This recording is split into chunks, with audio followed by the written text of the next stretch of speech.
Viewers, আজকে গুরুত্বপূর্ণ একটি বিষয় নিয়ে আপনাদের মাঝে হাজির হলাম। বাস্তব জীবনের একটি অভিজ্ঞতা আপনারও কাজে আসতে পারে। ভিডিওটি না টেনে সম্পূর্ণ দেখতে পারেন।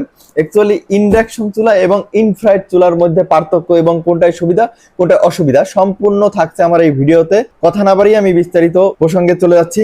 সেটি হচ্ছে, আমি প্রথমে একটা ইনফ্রারেড চুলা কিনে এনেছিলাম, যেটা কিনে এনে আসলে আমি বোকা সাজছিলাম। পরবর্তীতে সেটি ফেরত দিয়ে আমি আবারও ইন্ডাকশন চুলা নিয়ে আসছি।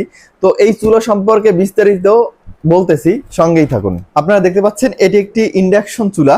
তো এই ইন্ডাকশন চুলার যে বিশেষত্ব গুণ সেটি হচ্ছে, এই দেখুন, এটি একটি নন স্টিক কড়াই।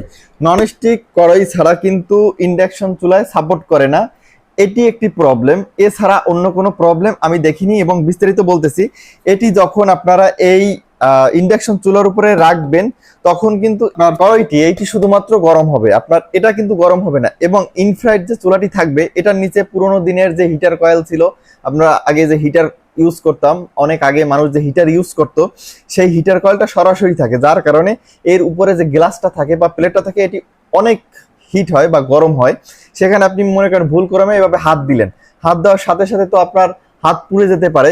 বা আপনি মনে করেন যে আপনি সুইচ দিয়ে কোথাও চলে গেলেন, সেক্ষেত্রে দেখা গেছে কি অনেক হিট হলো, হিট হয়ে মানে ব্লাস্ট হয়ে যেতে পারে বা পুড়েও যেতে পারে, অনেক ধরনের প্রবলেমের সম্মুখীন হতে হয়। এবং আরেকটি কথা হচ্ছে, এটার ভিতরে ইনফ্রারেড যে চুলাটার ভিতরে সরাসরি কয়েল থাকার কারণে বিদ্যুৎ বিল বেশি আসে, কারণ ওইটা হিট হতে অনেক দেরি হয়। আর এটি ম্যাগনেটিক সিস্টেমের কারণে এটা কিন্তু দ্রুত গরম হয়। মনে করেন যে গ্যাস এবং এই যে ইন্ডাকশন চুলা, এর টাইম কিন্তু প্রায় সেম, হয়তো বা 1-2 মিনিট আগে অথবা পরে হিট হয়।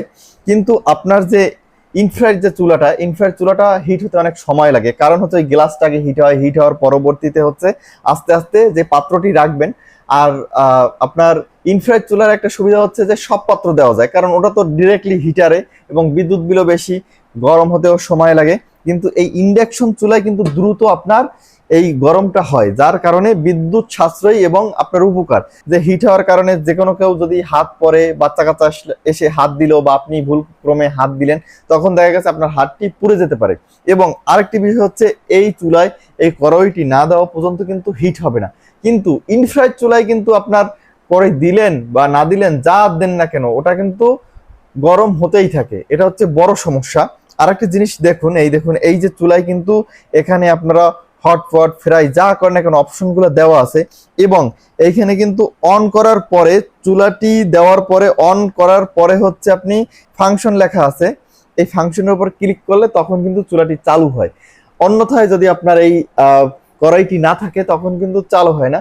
তো আপনারা বুঝতেই পারছেন আসলে কোনটা আপনার প্রয়োজন। অ্যাকচুয়ালি আমি আপনাদেরকে বলবো যে এই যে ইন্ডাকশন চুলা, এটা কিনবেন, কারণ বিদ্যুৎ সাশ্রয়ী। শুধু একটু সমস্যা হচ্ছে, সব ধরনের পাত্র সাপোর্ট করে না, এই কিন্তু আপনার অন্যান্য যে ফিচারগুলো আছে, সেগুলো আপনার জন্য অবশ্যই বেস্ট। আমি এই জন্যই এই চুলাটা পরে নিয়ে আসছি। আগে ইনফ্রারেড চুলা কিনছিলাম, কেনার পরে দেখি কি ঝামেলা, পরবর্তীতে চেঞ্জ করে আবার ইন্ডাকশন চুলাটা নিয়ে আসলাম।